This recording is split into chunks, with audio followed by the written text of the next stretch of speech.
Mesdames et messieurs, mes chers compatriotes, depuis le 30 août dernier, notre pays vit une transition politique dirigée par les militaires à travers le comité de transition et de restauration des institutions, CTR. Aux premières heures de ce processus, j'ai exprimé mes vives félicitations aux forces de sécurité et de défense qui ont sagement mis fin à un processus électoral tronqué qui allait encore, une fois de plus, plonger notre pays dans le chaos, le deuil et dans la désolation. J'ai aussi, par la même occasion, exprimé mon soutien au CTRI et à la transition en cours. La présentation d'un programme d'activité suivi de la définition d'une durée raisonnable de la transition, c'est-à-dire 24 mois, on finit par nous convaincre de la sincérité du CTRI à mener à bien sa mission dont les principaux objectifs sont les suivants. 1. Doter notre pays d'institutions fortes et démocratiques. 2. Organiser des élections libres, démocratiques et transparentes. 3. Remettre le pouvoir au réel vainqueur des différentes élections. Et 4. Assurer le retour des militaires dans les casernes. La mission que le CTRI s'est donnée, la mission que le CTRI a déclinée devant la communauté nationale et internationale constitue à mes yeux la plus importante et la plus précieuse des missions qui ait été menée par les Gabonais depuis la cession de notre pays à l'indépendance. L'issue de cette mission, si elle est positive, fera de notre pays un exemple, un modèle de réussite dans la restauration des institutions, dans le renforcement de la démocratie et surtout dans le déblocage des situations de démocratie non abouties par les alternances impossibles dont souffrent plusieurs pays africains de l'espace francophone. Si cette mission venait malheureusement à échouer, le traumatisme de cet échec impactera négativement et pour longtemps les populations gabonaises, plusieurs générations de jeunesse africaine et la transition gabonaise sera citée en exemple des tragédies politiques en Afrique. Mes chers compatriotes, l'histoire du monde nous enseigne malheureusement qu'aucune grande mission ne s'est réalisée sans tentation. La tentation accompagne toujours la mission. La tentation a pour finalité de distraire ou de dérouter les acteurs chargés de conduire la mission. Cette tentation peut provenir des milieux obscurs. Elle peut être l'œuvre des proches. Elle peut aussi provenir de l'acteur ou des acteurs eux-mêmes. Le meilleur exemple de cette lutte, mission, tentation se trouve dans la Bible et concerne le plus illustre des prophètes que le monde ait connu. Il s'agit de Jésus-Christ lui-même. Oui, Jésus-Christ a été tenté par le diable au désert pour le dérouter de sa mission.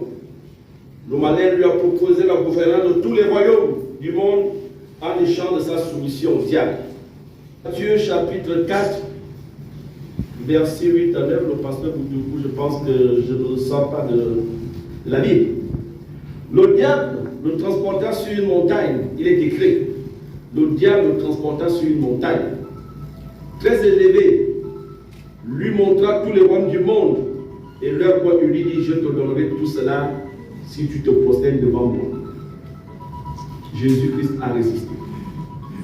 Lui, Jésus-Christ, a été aussi tenté par ses proches. Toujours pour le dérouter de sa mission, la Bible l'enseigne dans l'évangile de Matthieu chapitre 17, versets 1 à 4.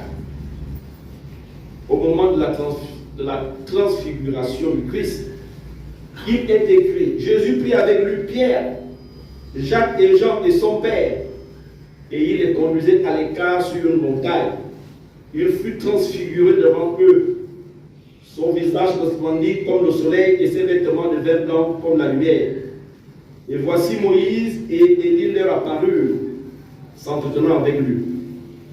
Face à cette magnifique et incroyable scène, face à cette beauté, Pierre, le bras droit de Jésus, prenant la parole, dit à son maître, il est bon que nous restions ici. Si tu veux, je dresserai ici 3 tentes, une pour toi, une pour Moïse et une pour Élie. Oui, Pierre, le bras droit de Jésus, a été là, fut transfiguré devant eux. Son visage resplendit comme le soleil et ses vêtements devinrent blancs comme la lumière. Et voici Moïse et Élie leur apparurent, s'entretenant avec lui. Face à cette magnifique et incroyable scène, face à cette beauté, Pierre, le bras droit de Jésus, prenant la parole, dit à son maître, il est bon que nous restions ici.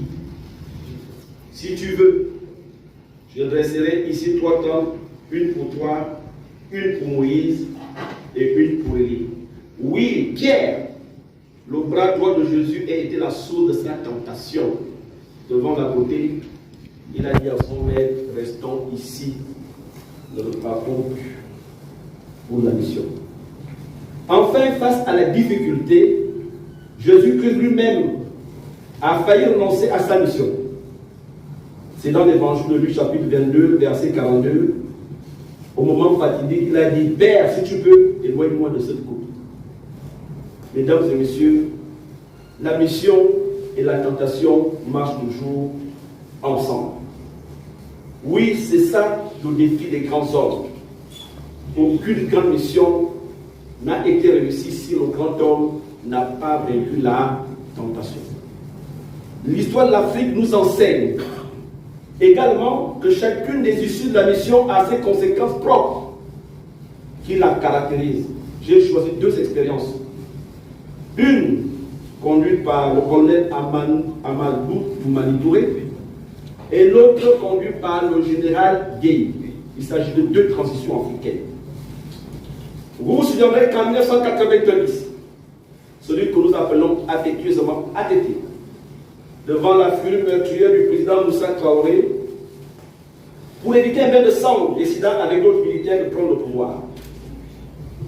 Après cette prise de pouvoir, il a organisé des assises nationales chez lui. Il a doté son pays d'une constitution démocratique. Il a organisé des élections libres, démocratiques et transparentes. Il s'est refusé, lui et ses amis, à prendre part à ces élections. Dans l'interview que Jeune Afrique lui avait accordée, il avait clairement dit, si je me présente avec à ma disposition les actes, l'administration, l'argent, je crois que je vais pousser le résultat de cette élection. Il a terminé sa mission en transmettant le pouvoir aux civils. ATT bénéficia par la suite d'une reconnaissance nationale et internationale éternelle. L'autre exemple, c'est l'expérience de Ben Gueye. Arrivé au pouvoir le 24 décembre 1999, à travers un coup d'État militaire, le général Robert Gueye déclare « Nous sommes venus balayer la maison et partir. » Malheureusement, englué par les tentations de tout genre venant de tous les côtés, il finit par s'éloigner de sa mission pour se présenter à une élection taillée sur mesure qu'il a fini par perdre. Malgré ses tentatives de s'approcher au pouvoir par la force, le général Gueye, lâché par la communauté internationale, sera chassé par la rue et jeté dans les poubelles de l'histoire. Mesdames et messieurs, mes chers compatriotes, voici 2 exemples de transition, l'une qui s'est terminée par l'apothéose et l'autre qui s'est terminée dans les poubelles de l'histoire. Notre pays, le Gabon, à travers la transition actuelle, se trouve à la croisée des chemins. Je sais combien le CTRI et son président sont l'objet de pressions de tout genre. Je sais combien les tentations fortes et multiples. Nous vivons tous les jours en direct le réveil des forces obscures, le réveil et l'activisme de tous les impératifs trompeurs. Sinon, comment interpréter ces appels à candidature prématurés adressés au président de la transition? Comment interpréter ce foisonnement des associations qui nous rappelle les temps forts du bongoïsme triomphant? Comment interpréter le kounabélisme ambiant?